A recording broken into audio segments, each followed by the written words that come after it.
بسم الله الرحمن الرحيم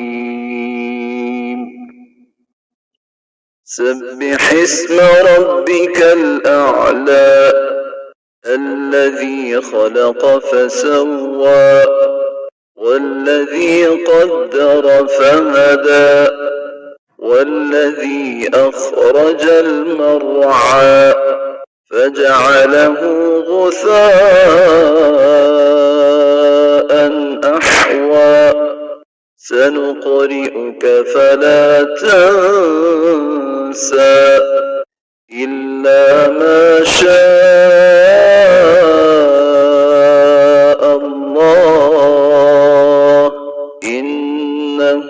يعلم الجهر وما يخفى ونيسرك لليسرى فذكر إن نفعت الذكرى سيذكر من يخشى ويتجنبها الأشقى الذي يصلى النار الكبرى ثم لا يموت فيها ولا يحيا قد أفلح من تزكى وذكر اسم ربه فصلى